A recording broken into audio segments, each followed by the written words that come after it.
సుభాష్ చంద్రబోస్ కాంగ్రెస్ ప్రెసిడెంట్గా ఉన్నాడు. అవి తెలుసు సార్. అంటే ఆయన మరణం ఏంటనేది తెలియదు. మరణము ఈనాటికి ఒక ఇదే అన్సాల్వ్డ్ పజిల్. అది సాల్వ్ అయిందా అన్సాల్వ్ అయిందా అయితే నేను చెప్పలేను నీకు. బట్ మీరు కానీ అదే నా దీని ప్రకారం ఆయన ఈ మధ్య కాలం దాకా కూడా బ్రతికున్నాడు. అంటే ఒక 20 years బ్యాక్ వరకు సుభాష్ చంద్రబోస్ గారు. ఎందుకు ఆయన సమాధి అయోధ్యలో మేము చూసి వచ్చాం.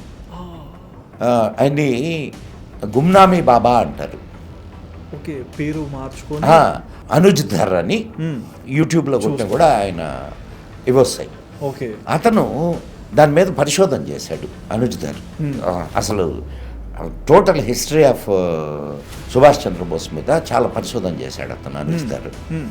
ఆయన గుమ్నామీ బాబాగా అయోధ్యలో ఉన్నాడు అనేది ఆయన చేశాడు. కొంతమంది ఆయన్ని కలిసినటువంటి వాళ్ళు కూడా ఎవరితో మాట్లాడేవాళ్ళు కాదు. ఆయన చనిపోయిన తర్వాత ఆయన పెట్టే పుస్తకాలు అవన్నీ వెతికితే చాలా వస్తువులు సుభాష్ చంద్రబోస్ వస్తువులతో మ్యాచ్ అయినాయి. తర్వాత ఆయన రాసిన గుమ్నామీ బాబా రాసుకున్న డైరీ ఏదైతే ఉందో ఆ డైరీని వీళ్ళు